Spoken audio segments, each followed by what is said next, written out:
Okay, welcome to the 2.0 Man Japan podcast. I'm Bodhi Kenyan, and I'm in Toshimaku in the heart of Tokyo.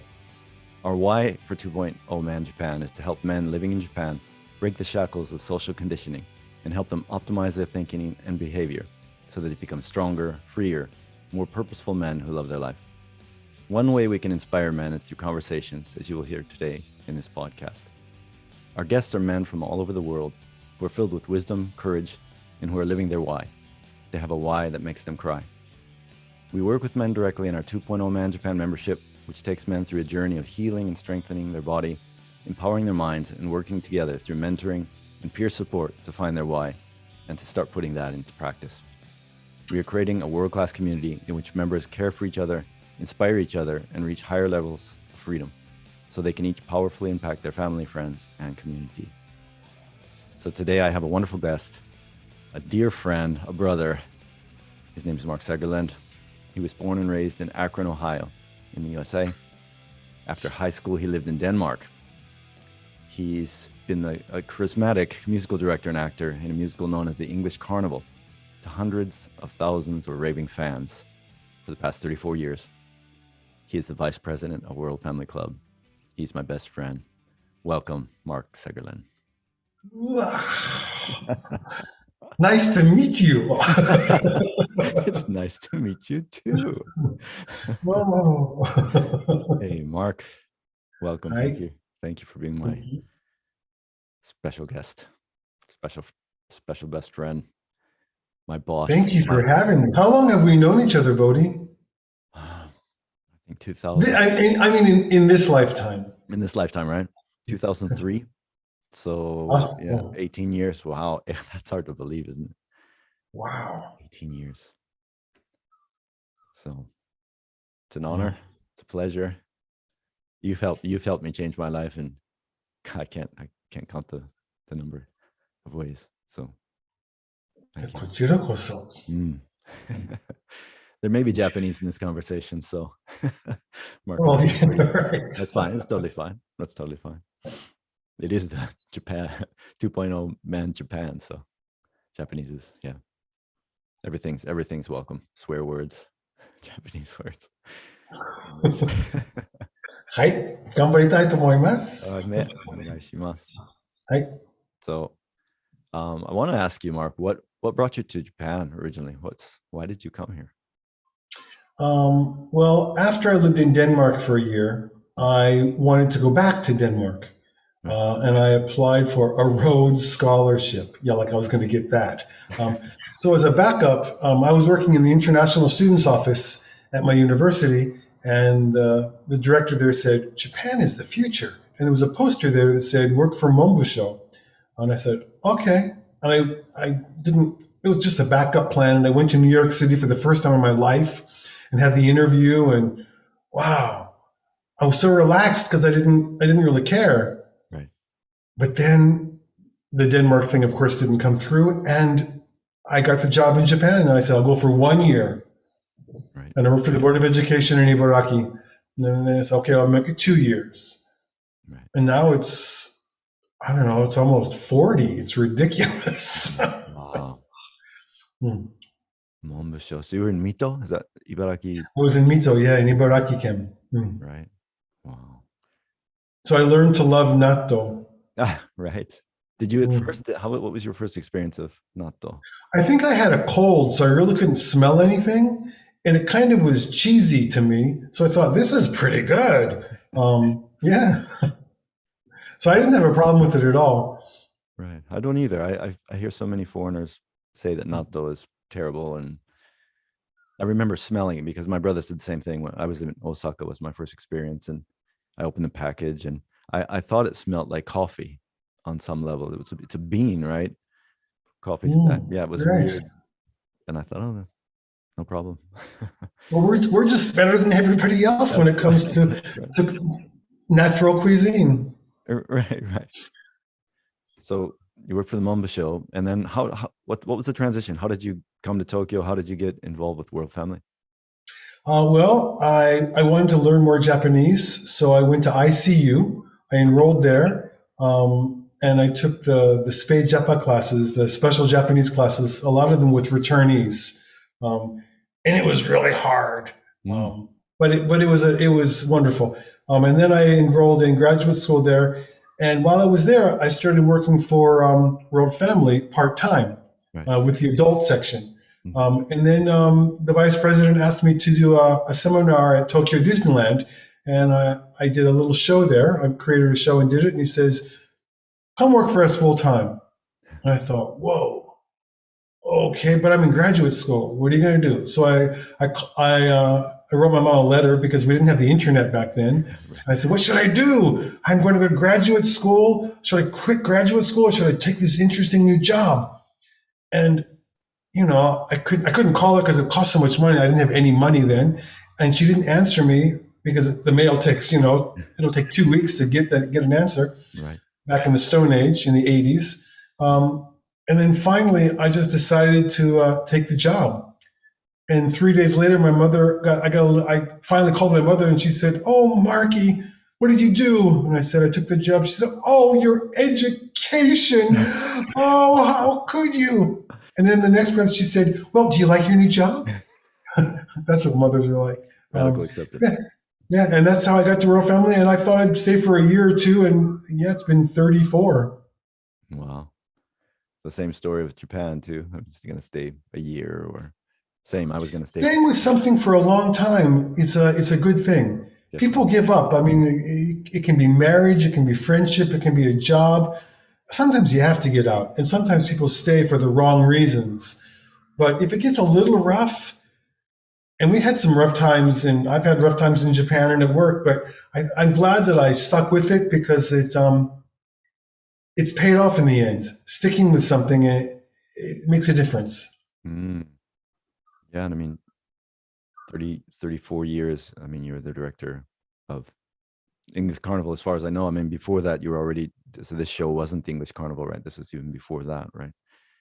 So, and I mean, I look at you and I see that, you're perfect for what you're doing. And you found, I mean, that why I could see it. I mean, I spent 10 years almost together with you, traveling and, eating ethnic food at nighttime in different cities and just having a good time.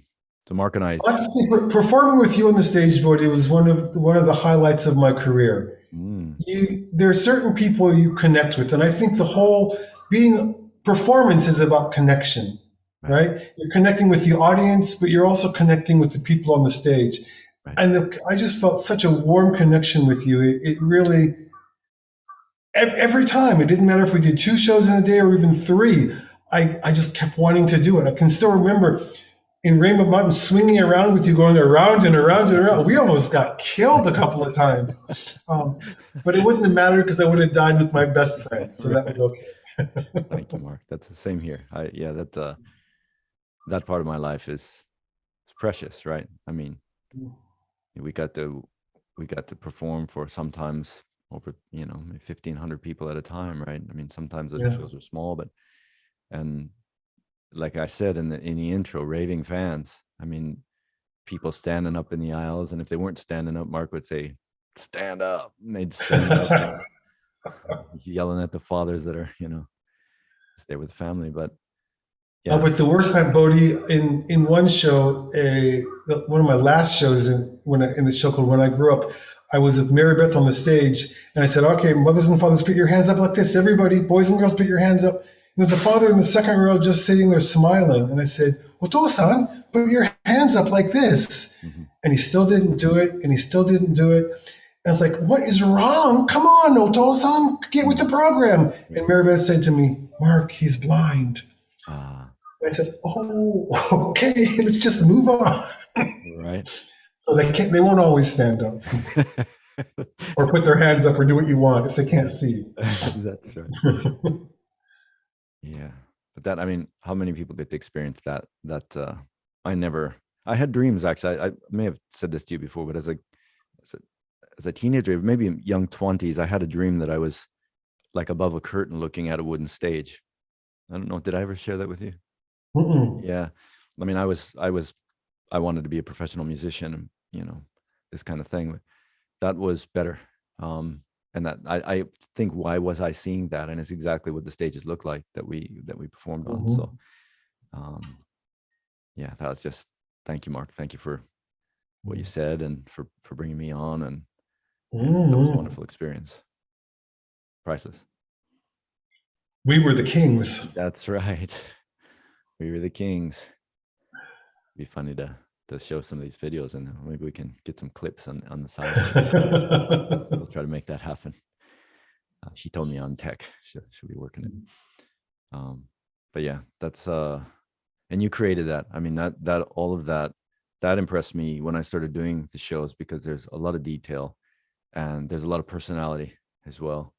So it's not only making a show that works and all the logistics, and I mean the team that actually creates the show itself, and then the performers, right? The energetic, powerful, big persona people on stage, and you handled that extremely well. I watched you do that over and over. It's really impressive. It wasn't always easy, but I have to say, I think my greatest success, or the reason for my success, is that I hired the right people. Because you can't do anything by yourself. And when you hire the right people, they know a lot more than you do about all these other things. And you just trust in them. And you don't try to be the boss. You follow when you need to, even if you are the boss. Right. But we hired people who believed what we believed, and they were just the right people. That's beautiful. Yeah. Wow. If you hire the people who believe what you believe, you're going to find a team that's going to really come together, and that's what the English Carnival was for me. That's a gem. That's so powerful, right? Yeah, I mean, let people shine what they're good at, and not get in the way of that, right? And let it flow, and let that be power to everyone. That's beautiful. Wow. And how did so I know that when you started World Family, you started with this show, right? You put the show together, and then you were hired, and you quit school. So the master's didn't happen. You got a master's in another another intelligence, right? Or many. But there must have been struggles. I mean, there must have been hard times, or would you say that there were major struggles that you can share with us? Basically, weight gain.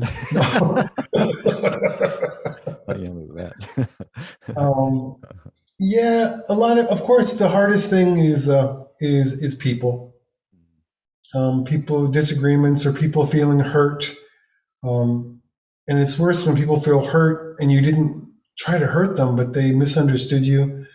And we had some of those people. You were there. You experienced the same thing. That just kind of hurts your heart more than anything else.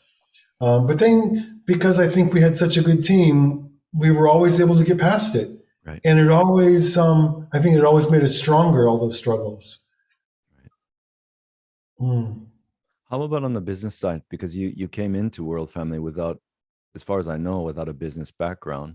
Is that true? That's true. Yeah. I mean, you took the helm. I mean, when I joined, you were the vice. I think you became the vice president when I was there. So you were the, what do you call that? The bucho. I don't know that. Is it bucho? What is that in English? Fukushacho. Fukushacho. Okay. No, right? Even when I joined, you were Fukushacho already? Oh, then what was I? I was director. Director. Okay, that's it. In the other sections, they would be bucho, right? That's like a section, or section chief or whatever. Director. Okay.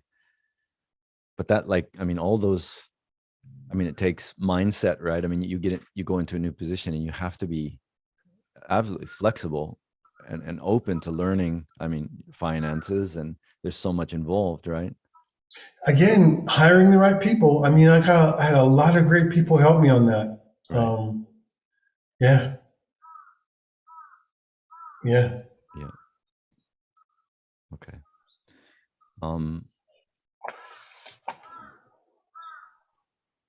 When did the English Carnival come into being? How long were you working before that happened? Actually, it was my first job. Okay, that was the job. The vice president of the company hired me and says, I want to do something on a big stage. And he said, can you do that? And I said, sure. And now we have beautiful backdrops and beautiful props and smoke machines and everything else happening, right? Before then, we hung up just colored material on the back of the stage, and that was it. And we wore sweatshirts and black sweatpants. That was our costume. Now we have costume designers who did SMAP's costumes for Kohaku or something. It grew. And when I started, there were, I think, maybe 2,000 families in World Family, 2,000 family members. And there was one older woman who was there. And her job was basically to help telephone English, which means she would get mimeographed paper, she'd make black and white copies and send them to people. But then when they got these black and white copies, the telephone English lesson would be, and what color is Mickey's hat? Everything's black or white, but it's supposed to be red, Right. And it was just her. And then, so we started changing things, and then I hired Lou and then a few other people, and we started growing. And then a girl named Sada Eriko got EQ when she was like 9 years old or something, and it exploded. And then they built Disneyland, and it exploded again. And now we have 134,000 families, I think, in World Family. 134,000, right? Yeah. And I didn't mention, so World Family is the company, but Disney World of English is the product, right? So it's right. Disney. Yeah, it's quite, yeah. Wow. 134,000 families. Yeah. Wow. And yes, and there's so many people participating. Yesterday I did a webinar. Okay. I do a cooking webinar now. Okay. Once a month, and we made a broccoli Christmas tree and used tomatoes and carrots and daikon as different kind of ornaments and cut the stars out of them. Right. And big triangle like that. And there were, I think, 1,500 families that participated in that. Wow. It was fun. Cool, man. But it's interesting. It's easy to perform, for me, it's easy to perform on a stage in front of 1,000 people. Right. I feel really at home there. I don't feel nervous. Right. I feel excited. But when I'm in a meeting with like 6 or 7 people, I can feel my hands shaking, and all of a sudden I can't speak English anymore or Japanese. It's like, are you a native speaker? Did you speak it? It's so nerve-wracking. It's really interesting. 1,000 people, and maybe when you're with 1,000 people, you also have a team with you. But even when I'm alone, it's not as scary. But in a board meeting or in a business meeting with 10 people or something, I'm so nervous. Wow. You never came off to me as nervous ever. You've always seemed even keeled and just really confident all the time. So I don't think people see that at all. That's good to hear. Good. Vulnerability. Wow. Well, that's awesome. Yeah, and I know what you mean. There's a love. There's a, I don't know, it's a deeper love or something. A business meeting is sort of dry, and and there could be love between members in a business meeting as well. But like what flows out of that, people are they're bringing their energy in there into the halls, and yeah. There were a couple of times where it was like the Beatles, right? I think that was Osaka, or was Nagoya and Osaka. I think it was just lines of people, just droves coming in, and we were there. Oh, and they were chasing after the taxis. I remember that. That's probably that was wonderful. And one of my favorite shows was the 30th anniversary concert tour that I did with you. Right. I remember one of the first shows we did in Osaka, the curtain came up, and the fans in the front row, they started crying. Right. Wow. And that just that broke my heart in a really good way. Yeah, it made me feel good about doing what I do or what I did, or what I was doing. I got the chills. That's Mm. people cry, right? That's a why that makes you cry, literally, right? Yeah. Yeah. And you, I mean, there's something about you, Mark, that I don't see in most people, and this is probably a big reason for your success. Is I've never, I mean, 10 years that I've performed with you, I've never seen you get sick. And even if you were, nobody knew it. You know, I never had that kind of resolve or resilience. But you always, I felt that you were always doing it for the people, like you were for the people, and you know what you're sharing, and it's a family show, so it's the themes are based on friendship and love. And can you share what are the main themes? A lot of them are about it's okay to be different, Right. following your dream, letting your light shine that you have within, helping others. Oh, we can go down. You ready? It starts with let it shine, Fine. Wow. help each other, love each other. It's okay to be different. Working together, friendship, and one world family. One world family, right? Right. We're one world. Right. So coming from that, you know, I mean, performing that, there's always a theme, there's always a message, and Mark always brings it home with a speech at the end. And yeah, it's always good. Because I have to do something, because I'm probably one of the least talented people of anyone on the stage, but still, you know, people, I think they like me on the stage. I have to do something. So at the end, I have to speak, because I'm not a very good singer or a very good dancer, but I have fun while I do it. And I think they like seeing that. I think you're good at all of it, the acting, the dancing, the singing. Yeah, and it's fun. I mean, talent is what it is, right? But it's you're connecting, and It's the connection that's important. I agree. And the connection with us. Like we had our own version of each performance, right? We're looking out and we're seeing people, but sometimes we have little jokes and little fun stuff that we do, and little places where we tend to mess up or forget. That's great. And then Akira's mom will always see it. Oh, that's right. Point it out. We saw what you did there. But that's what they like the most, I think. Right. They're probably their favorite part of the show. Mm. Yeah. So as a creator, you've created musicals, you've created books. Yeah, I mean, you've got how many books have you put together, written? You know, I think 7 or 8. So I can't remember. But my favorite one, I just happen to have it here, is the one that I wrote about you and me. Oh, nice. I mean, it's really the people who drew the pictures. They got they got it. You know, that's Bodhi and Mark. And I don't know why I have a bird on my head, but this was a great book. And we did the music at the end, remember? We did, yeah.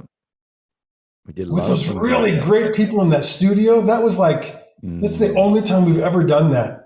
We worked with fantastic musicians, and we got to sing solos and sing together. And Rainbow Mountain. It's on sale. Would it be okay if I put videos on this video, just little clips to show? Is that what would be the sure? Yeah, I mean, I don't know if we can do it, so I shouldn't be saying it now. But if we can. Oh, and you didn't ask me. I don't know what. Okay, I didn't hear. So we can clip this one out. So that's cool. I even saw that on Amazon. Those books are on Amazon. Did you know that? These books? I don't know if that one is, but I saw Mark Segerlund in Amazon. I think that's the ones that were translated. Books I translated. Oh, okay. We did one with not Kaizo. Oh, Chuzo.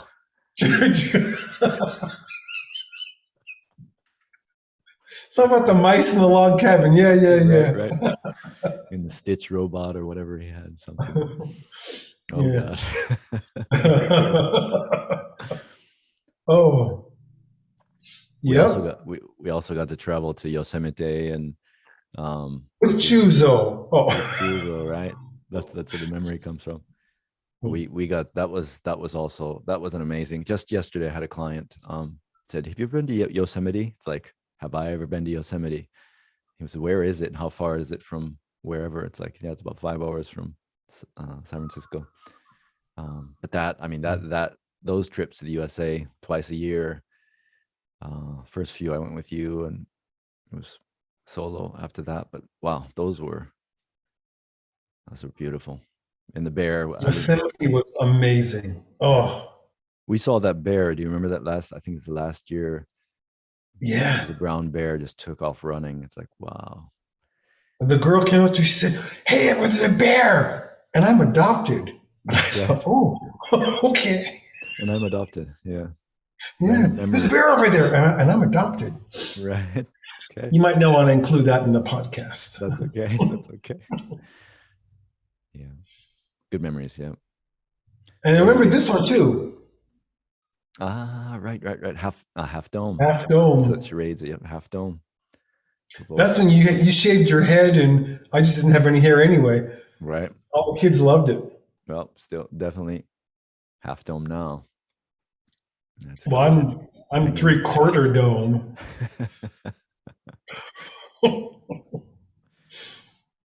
So, Mark, you're a legend. You know you're a humble guy, but you know in this world, you're a legend to performers, to the staff, to thousands. I mean, hundreds and thousands of people. That's my God. Not many people have that experience, and you created it, and it's just, yeah. I just want to say, man, that's sticking with something, sticking with one thing for a long time. There you go. Mm. That's beautiful. Mm. Yeah, and that, I mean, these days, like instant gratification, and I in some ways I think, wow, the young people have this great advantage and all this information, but at the same time, they have so many distractions. And Instagram and TikTok and all these things are all like quick, and if you don't catch somebody in 3 seconds, they're on to the next thing, and that's the complete opposite of what you're expressing here, right? I really admire Otani Shohei. No. He made the Mandarato. Have you seen that? The 81 blocks. I haven't seen it. No. It's a diagram he makes, and has 81 squares in it. And in the center is his major goal. And the first one was to be drafted by 8 major league teams. And then a few blocks out on each side, there are 4 things that relate to that. And then all the things that relate to that. I have it. I'm going to show it to you. Because I just read it in this book. I think it's called Mandarato. And it's just, yeah. Oh, Mark, just when you need to find something, you can't, of course. Okay. But he also he talks a lot about being sincere and being kind. He picks up trash everywhere he goes. His idea is to pick up trash every day. This is the chart. Right, I have seen that. Yep. Now that you. I just admire that he said, "This is how I want to live my life, and this is what I need to do." I thought, wow. Think if we did more things like that. Right. And he's a pitcher and a hitter, right? I mean, he's got top 2 skills in baseball. And he won the MVP. Wow. Jeez, I didn't know. Yeah, I haven't been watching baseball at all. So even his name at first didn't ring a bell. No, I know what you're talking about. Angels, right? And he has good hair. He's got good everything, I think. Yeah. He's got a good heart too, right? He's picking up trash. It's amazing. Wow. Thanks for the share. That's all. I'll put all this stuff, everything you're mentioning today, I'll put it in the notes so people can connect with it. So now you're still the vice president, but with Corona, you haven't been in the office. What do you do in your free time? I know you love cooking. Is there anything you're? Yeah, I think the thing that brings me the most joy in life is creating something from nothing. Right. And that can be cooking, that can be a script, that can be a vegetable garden or an herb garden. It can be laughter. Creating something from nothing is it's really special, and it's really difficult. And you have this inspiration to do something, and then it becomes an idea to do it, and then it can become reality. But starting from nothing,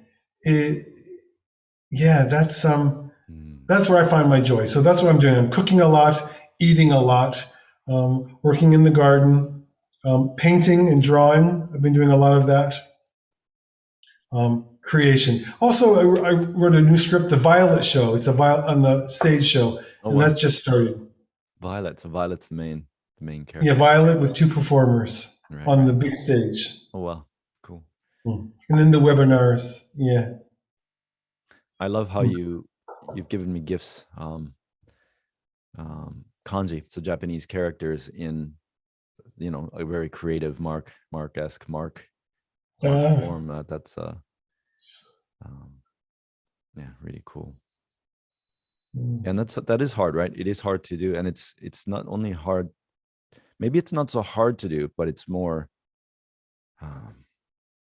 No, we're not sort of taught to do that, to be really creative and think outside the box and just create something. And you could create something and it could be completely shunned, or But a lot of people think creativity is just having a good idea. And unfortunately, I think with any kind of problem or anything you're doing, the first idea you have, people think, oh, I have this idea. The way to fix this, it's just the most obvious. It's not the best. Right. It's just the most obvious. And the most obvious isn't the most creative or the most beneficial. It's just obvious, and obvious can be really boring. Right. Right. Mark would also do these impromptu things with Sister Act. We did. I don't know if anyone's familiar with Sister Act, the movie, but Whoopi Goldberg, and sometimes Mark is far more spontaneous than I am. I'm more like kind of like get have the script down and don't make mistakes, and so you got me out of my comfort zone many times in front of many people. We even did it at the vice president's farewell party. Stuff like he's pulling my jet. We're all dressed up at a formal, farewell party for the vice president, and he's ripping my coat off, and we're like almost dancing topless in front of hundreds of people, and they liked it. And they liked it. Because thank you, Whoopi Goldberg. Oh, that's right. Yeah. Wow. So some points I want to share about Mark, but my view on Mark, and because I want to I'm here to spotlight you because you're such an amazing guy and such a great friend. Always go first. So these are just things that I see. Like Mark, I've always had a hesitation button, and it's finally, I'm 50. I'll be 51 in a week.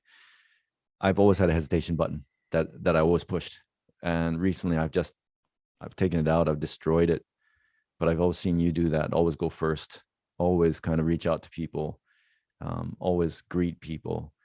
If there's something to be done or said, you just do it. You just go, and that's been a huge blessing to me. So, and I said this earlier. I thought you did that all the time. I would see you, if somebody dropped something, you basically dove for it and picked it up and gave it to them, and you talked to them, or you always went first, I thought. Oh, wow. More than me. Okay. But this is about me, so never mind. Oh.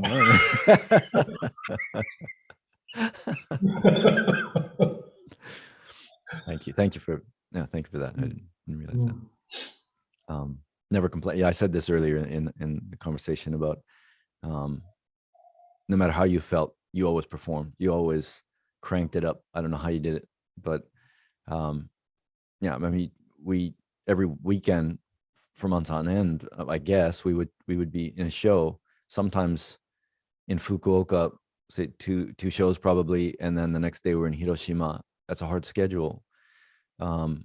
And before each show, we would spend 40 minutes or so with the members. So you think like 40 minutes, signing autographs, or taking photos and things like this. And then the show starts, and then the show is 90 minutes ish. Yeah. If you imagine doing that 3 times in a day, and then pack up and head out to the next place and do it again. That's just, it's guts, right? It's guts and it's care.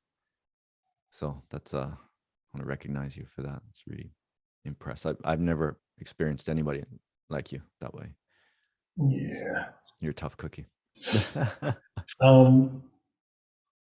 reminds me of a quote that I just read. I try to read a little bit of Japanese every day. Well, right. That's not every day, but I just finished this book. And I think I might have shared this with you. 始める勇気、続ける根気、やり抜く本気。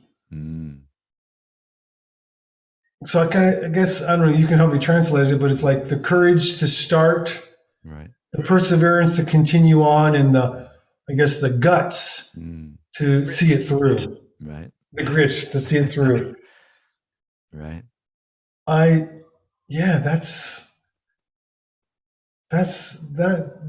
really speaks to me. It makes me want to be a better person. You are. You already are. Yeah.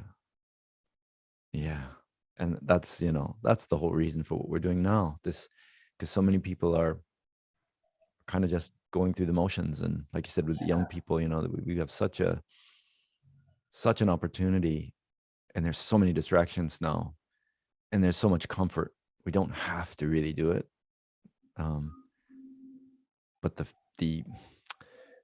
sense of achievement, the sense of fulfillment for doing that, know you have something. We all have something in us, right? And to not let that just sit in there and fester or just disappear. Just carry on. But at the same time, sometimes I feel that we're sometimes too focused on achieving. Right. And I think all of us are. I know I am. And you want to be appreciated, and you want people to say that, oh, you've done a good job. But at the same time, it's this constant bombardment of information and thought, and it doesn't let you be yourself sometimes. And I've been trying to think of, what's it called? Thoughtless awareness. Just being with no TV screen, no computer screen, no iPad. It's like Zen, yeah, kind of. But I mean, sometimes, so every day I try to face myself a little bit, and I write in a journal, and because I like to make it artistic, I'll add something like that, right? That's great. But at this time, I'm okay, I'm able to face myself and not think of anything else. There are no distractions. It's just me and myself, and it just, whatever comes to my mind, I let it flow down. And this has been a real godsend to me, because it gives me at least a little time every day, or almost every day, to be with myself, right, and not with all the noise that's around. Right. And then you have all of these conversations that go on in your head when you think too much, and that just screws things up even more. So right. I try to get away from that. And gardening helps, and cooking helps, and drinking helps. Right. Sure. With journaling, is that something you do every single day? No, almost every day. But I try to make it artistic. Sometimes I'll do something like that. Or that's cool. Or I write the dates in interesting ways. I try to. I ask myself why I do these things, and then I start thinking and get screwed up again. But it's fun. I mean, it's art, and it's a way to connect. And then I already put tomorrow's in my mark. Oh, that's cool. Oh, nice. Wow, that's beautiful. Yeah. Another thing that I noticed, like, we worked with probably about 100 when I was working with you. About 100 performers. They weren't all in the same show. We had different shows. We had different nationalities, Americans, Canadians, Australians, New Zealanders, Kiwis, UK, yeah. So we had different cultures, and sometimes we had some rough meetings with, I mean, not rough, but emotionally, mentally rough meetings with people. And one thing that impressed me is you always saw the good in the situation. And like, if somebody was doing something I would get really angry about, or say this person needs to be out, you'd say, well, let's look at, the good that they're doing within the company and for the members, even though we can see a side that's not saintly or not ideal. That always impressed me, Mark. And I still endeavor to be like that, to really come from kindness and to really try to see the good in everything. So. Well, from a business sense point of view, you may have been right a few times when I was wrong. I was trying to be good, but you were smart. And I know who you're talking about. Okay. I won't mention it. I'll put that in the notes below. Link to their Instagram page. Oh, yeah. Yeah, that's yeah. And the power of being a great speaker. I mean, Mark, like I've never felt myself to be good at speaking at all, and I always kind of cower from that kind of thing. And I would see you just kind of stand up and just impromptu talk about something. Man, I wish I could do that, because that's power. When you can speak from your heart to a lot of people at once, that's just, yeah, I'd still like to be able to do that, learn how to do that. So this is a part of it. We're having a conversation now, and this is just between us, but just speaking without, fear of anything. Just, yeah. So that's like graduation ceremony. We had a big graduation ceremony every year, and there were hundreds of people there. Or the national sales meeting, Mark would just get up and, just like blast people. And that was always like, I think that the graduation, of course, because they were there for what we were doing, but like the national sales meeting, all these salespeople from all over the country would gather, hundreds of people. And Mark would do a presentation of the World Family Club, and it was always like a highlight. And we'd have a show also, so there's always a lot of energy and entertainment, and and then also how we were doing with the numbers and things, right? The business side of it, right? So, yeah. Another thing is I learned from Mark is to never take yourself too seriously. So yeah, I mean, in this conversation already, like Mark's a legend, and he's kind of exposing all the parts of himself that maybe he feels that aren't at that level. But you've always been humble, even in Nepali restaurants in Nakano, crystal whatever. And those were the best. Right. And crystal, I mean, when I say crystal, it has nothing to do with drugs. This is about a story that was, crystal women, and it's a funny story, but 100-meter crystal women, virgins. Right.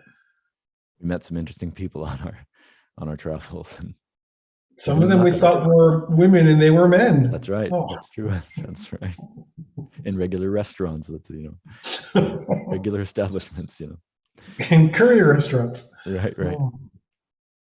So yeah, so that's something to learn, I mean, and I think as I get older too, I don't, I remember buying, when I started working, I bought, I had like 7 suits, and I thought I was, cool watches and thinking I was cool. And now, I mean, this is basically my, I've got Adidas pants on, and I don't care, of course it's nice to have good things, but for me, it's education and food, and yeah, just that's about it. It's and like your mansion here. So where you're living now, you've created sanctuary, right? That place is paradise. And soon you'll be moving here. So that's right. Mark keeps sending me properties for sale. It's like, come on out. So and the power of persistence, right? That's another one. That's Never giving up. Stick-to-itiveness, whatever it's called. That's called しつこい。しつこいね。日本語でしつこいっていう。Yeah. So, yeah. Can I say one thing I admire about you, Bodhi, is you decide that if you want to change, you'll make the effort. And you put yourself out there and you do it. And that's something I'm still working on. If I want to change, I'm not putting forth as much effort as I know you do. And I heard this interesting quote recently. What is it? Expecting something to change without putting in real effort is like waiting for a ship at the airport. You know, sometimes I'll say, all right, I'm going to go on a diet and I'm not going to eat any junk food today. And the next day I get on the scale, it's like, I didn't lose any weight. Yeah. You know? But you put in the effort and you just go all the way, all the time. And that's amazing. That's something I've learned, that, you know, you have to really put in real effort to make a change. Right. Yeah. I think thank you for that. So I'm trying to balance that out with more spontaneity. That's, you know, getting a bit too kyoktan. Kyoktan is extreme in Japanese. So yeah, it's yeah, I'm happy with the way things going, and yeah, I feel like, yeah, everything's hindsight is 2020. Everything that's happened, all the good stuff, all the bad stuff, all the in-betweens, they give you something that, you know, you can work with to be better. And that's it, just to be better. And to be, you know, I was talking with my wife yesterday. We had a client that lost, she's in her 50s, 55, lost a bunch of weight, and she's feeling good. And she's talking about, my body was hurting, my knee was hurting before, and all this, she's getting pain-free, she's getting fat-free. And she's just really happy about it. And when she left, and I saw Hitomi really working with her, like, you know, not cutting any corners, just really like taking the time to be with her and care for her. And when she left, I thought, you're good. Like, you're doing good things and we're doing good things. And it's good to do good things for other people. And World Family, I mean, there's so much joy in that. So many people are touched by that in deep ways. I mean, I still have people on social media that'll chime in and say, well, what's this video or something from 18 years ago when it was. Yeah, that's doing good. I mean, doing something that's part of your why, and that uplifts humanity, right? People. So the best job you can have is bringing joy to people, period. I really believe that. And thank God we're both blessed to be able to do that. Right. Exactly. So, do you have anything else you want to share? This is, yeah, it's been wonderful, Mark. It's nice to do this, because you don't normally have a conversation like this, right? So there's things that I learned from you today that I didn't know, and we've been really good friends for a really long time. Ah, so yeah.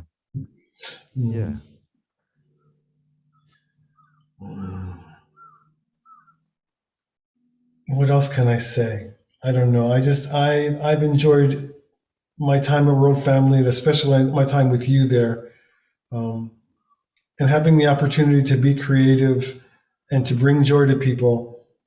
Wow. I'm just so great. I'm so grateful for all of that. And I'm grateful that I was able to have this conversation with you today, Bodhi. Same here. Thank you. Thank you for making the time.